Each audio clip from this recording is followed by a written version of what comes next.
રાધનપુર શહેરમાં bank of બરોડાની બાજુમાં જોખમી વીજપોલ આ વીજપોલ જમીનના ભાગથી નમી ગયેલ હોય. હાલ ચોમાસા દરમિયાન વરસાદી માહોલ વચ્ચે ધરાશાય થાય અને કોઈ અનિચ્છનીય ઘટના ઘટે તો જવાબદાર કોણ વગેરે સવાલો લોકમુખે ચર્ચાઈ રહ્યા છે. આ નમી ગયેલા વીજપોલની બિલકુલ બાજુમાં બેંક આવેલ હોય તેમજ દુકાનો આવેલ હોય. મોટી સંખ્યામાં બેંક અરજદારોથી લઈને ખરીદી અર્થે આવતા ગ્રાહકોની અને લોકોની અવરજવર રહેતી હોય છે. ત્યારે અહીંયા કોઈ દુર્ઘટના સર્જાય તે પહેલા તકેદારીના ભાગરૂપે યુજીવીસીએલ દ્વારા તાત્કાલિક ધોરણે કામગીરી કરવા લોકમાંગ ઉઠી છે. રાધનપુરના નગરપાલિકા વિસ્તારના પાછળના ભાગે આવેલ બેંક ઓફ બરોડાની બિલકુલ બાજુમાં વીજપોલ જોખમી જણાઈ રહ્યો છે. આ વીજપોલ જમીન પર નહીં પરંતુ વિસ્તારને લઈને વીજપોલ ઊભો હોય તેવું જોવા મળી રહ્યું છે. ત્યારે આ નમી ગયેલ વીજપોલ કોઈ કારણસર નીચે પડી જાય તો મોટી દુર્ઘટના સર્જાય તેવી સ્થિતિનું નિર્માણ થયું છે.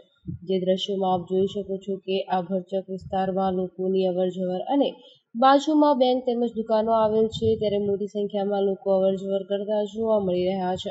ત્યારે અહીંયા આ જોખમી વીજપોલ કોઈ કારણોસર ક્ષતિગ્રસ્ત થાય, ધરાશાય થાય અને કોઈ અનિચ્છનીય ઘટના ઘટે તો જવાબદાર કોણ વગેરે સવાલો ઉઠી રહ્યા છે.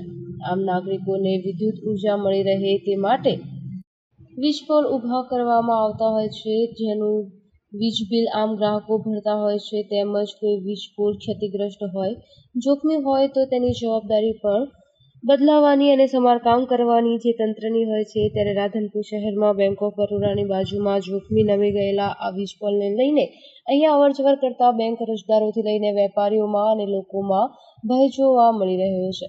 ત્યારે તંત્ર યોગ્ય તપાસ કરી તાત્કાલિક ધોરણે વીજપોલ બદલવા લોકમાંગ ઉઠી રહી છે. સત્વરે રાધનપુર યુજીવીસીએલ તંત્ર દ્વારા યોગ્ય દિશામાં તપાસ કરી તાત્કાલિક ધોરણે આ વીજપોલ બદલવામાં આવે તેવી શહેરીજનોની માંગ ઉઠવા પામી છે. Bureau report, Anil Ramanuj, Radhanpur.